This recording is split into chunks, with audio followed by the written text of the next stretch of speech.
Has anybody completed?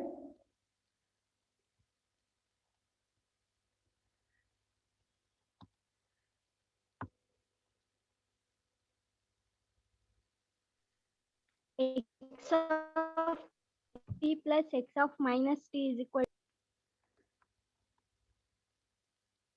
Yes, x of t plus x of minus t is equal to to x of t. 2x. 2x X of Very good, very good. 2x of t. Okay, now our intention is to give the expression of x of t. Okay, because when we solve the problem, you will be having x of t expression in the question. So using that x of t expression, we should be able to generate the even signal. So I should generate the formula of even signal. So if I rearrange this equation, will I get the expression of x of t? So expression of x of t is what? What is the expression of x of t? So x of t is equal to 1 by 2 within the bracket x of t plus x of minus t. So this is the formula to generate the even signal from the signal x of t in the question. So just highlight this equation. This is very important. See, in future you may attend any competitive exams. They will ask you to find the even signal for the given signal x of t. If you do not know this formula, then you cannot do it. This is like a formula. X of t is equal to 1 by 2 x of t plus x of minus t. Have you people highlighted it? Are you people doing it? yes, ma'am. So now I want to generate the formula for x naught of t.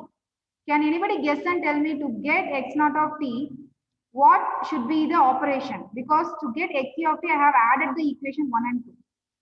To get x naught of t, what is the operation I have to do? I have to do which operation? Earlier I have done addition operation. Subtract. Subtraction. Very good. Subtraction. So listen here. 1 minus 2. Equation 1 minus equation 2. So please do equation 1 minus equation 2 and you tell me the final equation for x naught of t. I'm not going to show the screen. Yes. 1 by 2 into x of t minus x of minus t. Okay, very good. So 1 by 2 x of t minus x of minus t. So I'm just sharing that here. So x naught of t, X of minus yeah, x naught of t is equal to 1 by 2 x of t minus x of minus t. So you people remember the formula of even signal and odd signal. So now I have discussed for the real-time signal. Now for the case of complex valued signal, so if it is a complex valued signal, you know what is the meaning of complex valued signal? It has real part as well as the imaginary part. So I can say x of t is said to be a conjugate symmetry. I can say x of t is said to be a conjugate symmetry if it satisfies the condition. Please write down. I am now doing it for the complex valued signal. Earlier, we have discussed the real valued signal. Real valued signal means x of t will be having only the real number. It will not have any imaginary number. So now I am discussing for the complex valued signal. So complex valued signal, for complex valued signal, I have a condition here. X of t is said to be conjugate symmetry if it satisfies the condition. I will tell you what is the meaning of conjugate symmetry later. Just write down the condition here. X of minus t is equal to x star of t. This is the condition. It has to be satisfied. X of minus t is equal to x star of t. So now what we will do is we will take the equation of x of t.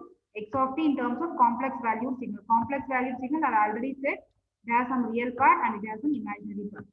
So I am taking the real part as a of t and imaginary part signal is b of t. So it should be written in this format. A of t plus j b of t. So if I consider x of t is equal to a of t plus j b of t, then the conjugate symmetry, meaning of conjugate symmetry, x conjugate of t, this star is representing conjugate. The conjugate symmetry says that whatever is the sign of the imaginary part will be changed. That is the meaning of conjugate symmetry. That is the meaning of conjugate symmetry. I hope you are all getting it. Yes, ma'am. Yes, ma'am. Yes, ma'am. Okay.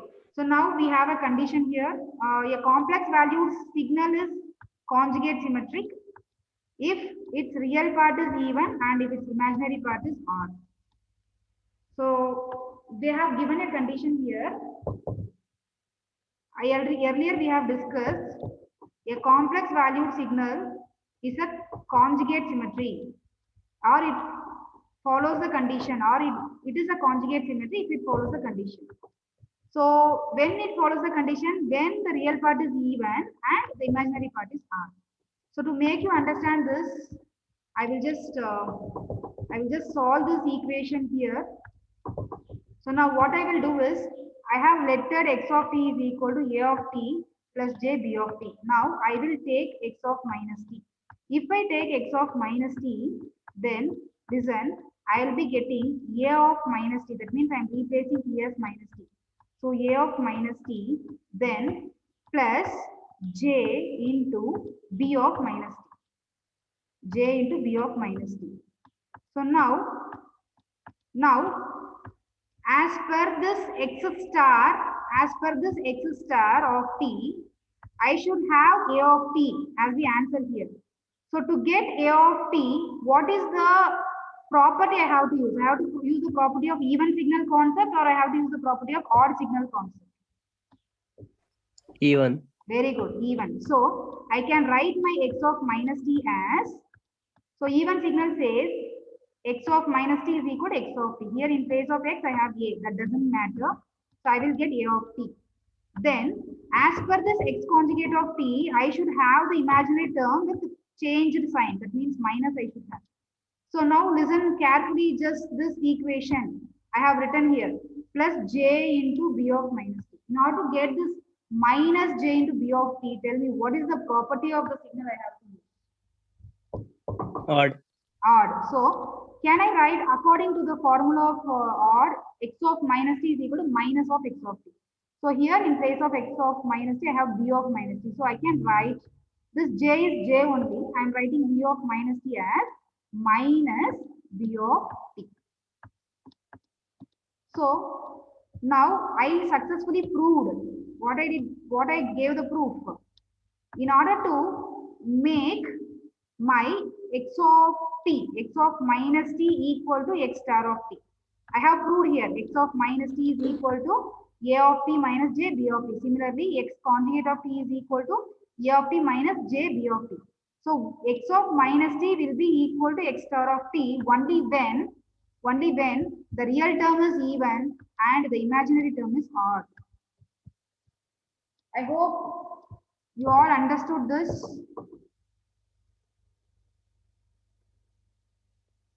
Is it fine?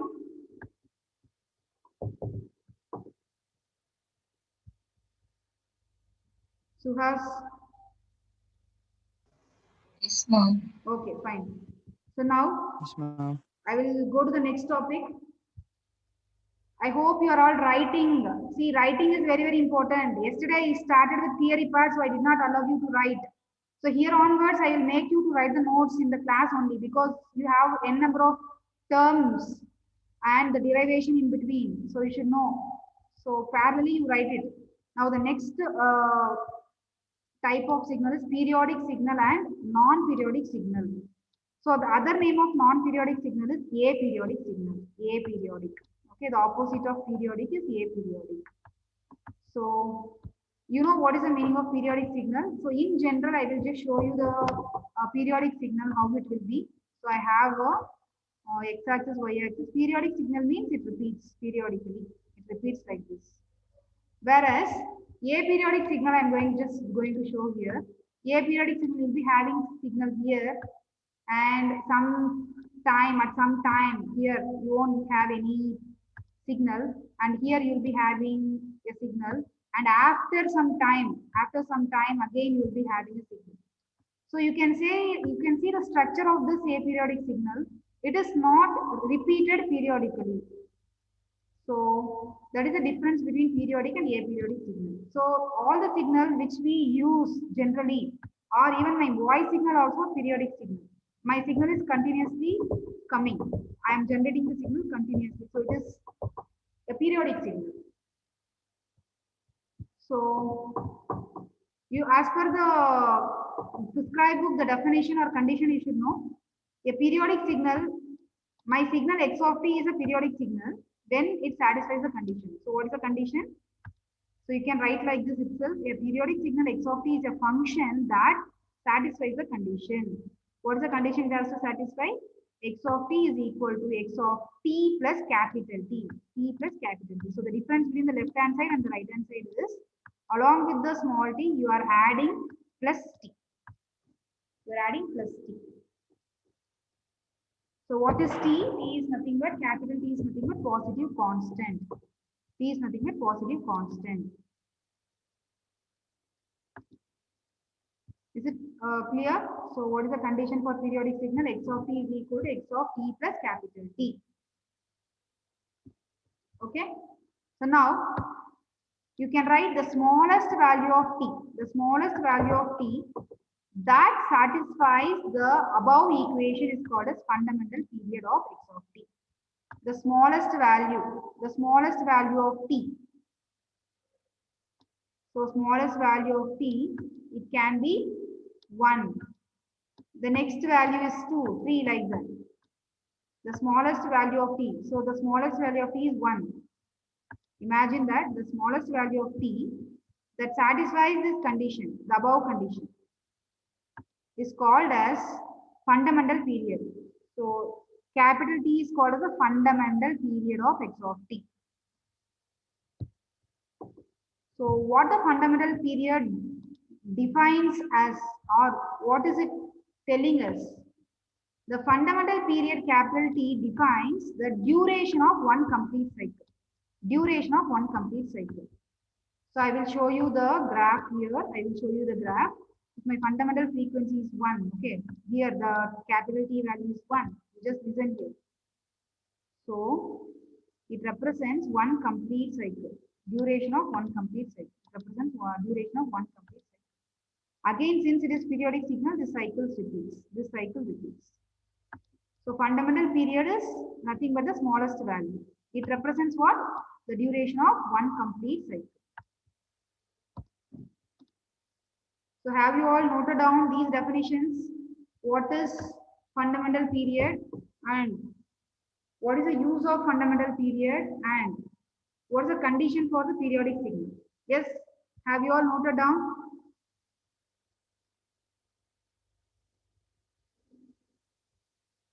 Unmute the mic and reply. So it should not be one-way communication.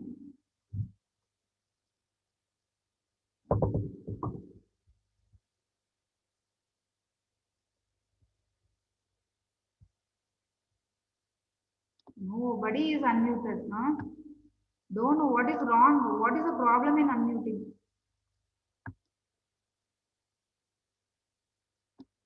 Girls here, yaro. Who is girls here?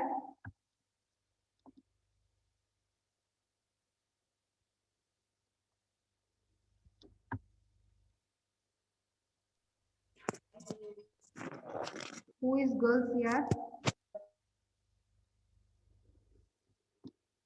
No one, ma'am. No Ma'am, we one. are responding, ma'am. Your voice also is breaking, ma'am. Howda. Sorry. Yes, ma'am. Girls here ilva. ಹೌದು, ma'am. Girls here ilva. ಇಲ್ಲ ma'am. ಇಲ್ವಾ? Okay, at least ಒಬ್ಬರು incharge ತಗೊಂಡು class ಮಾಡುವಾಗ interact ಮಾಡಿ, because ನಿಮ್ಗೆ ಗೊತ್ತಾಗಲ್ಲ ಯಾರು ರೆಸ್ಪಾಂಡ್ ಮಾಡ್ತಾರೆ ಅಂತ. ಸೊ ಅವಾಗ ನಿಮಗೆ ಓವರ್ಲ್ಯಾಪ್ ಆಗುತ್ತೆ, ನಿಮ್ದು ನೀವು ಮಾಡ್ತೀರಾ ಅವರು ಮಾಡ್ತಾರೆ. So at least one of you take initiative to just respond it, one from boy and one from girl. So every day you can just swap it. Each day 2 students can interact. If your answer is wrong also, no problem, I'm not going to punish you. I just want to know whether you are listening, whether you are understanding. For that purpose I'm asking you. That's it. Okay, can I get the interaction from you? Okay, ma'am. Okay, so now Yes, ma'am. yes, okay, Yes, ma'am. yes. Now next, the next concept is reciprocal of fundamental period.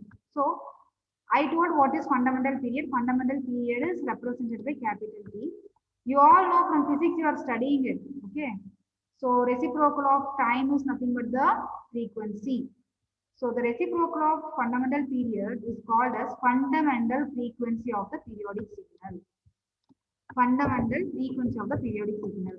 So I'll use small f to represent the fundamental frequency, which is equal to reciprocal means you know how to represent it, is 1 divided by capital T. See, always frequency is measured in hertz, or we can also represent in terms of cycles per second. Hertz, or preferably we use hertz. Very rarely we represent using cycles per second. And so this is general frequency. If I want to represent the angular frequency, we will use the symbol omega.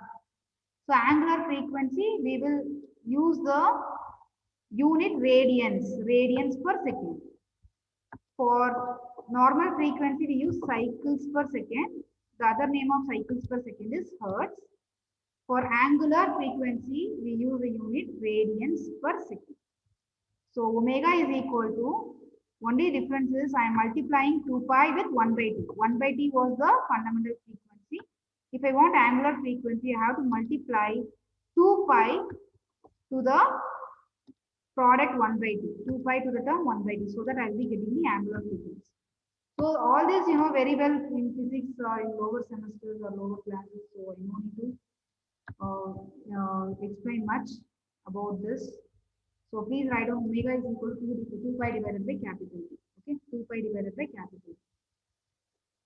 So far I have discussed only the periodic signal. Okay, periodic signal. So now I have to explain what is aperiodic signal. So it is very easy. Aperiodic signal is just the opposite of periodic signal. So you can see the definition of aperiodic signal here in the screen. A signal x of t for which there is no value of t satisfies the condition. No value of t will satisfy the condition. X of t is equal to x of t plus minus t. Satisfies the condition. No value of t satisfies the condition. That means I can say x of t is not equal to x of t plus t. That is a indirect condition for the aperiodic signal. Okay.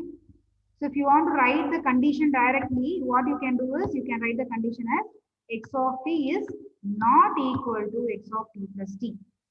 This is the condition. Otherwise, if you want to write in sentence, you can write like this. So what is the sentence here? A signal x of t for which there is no value of t satisfies the condition. That is called as aperiodic signal or non-periodic signal. So you do not have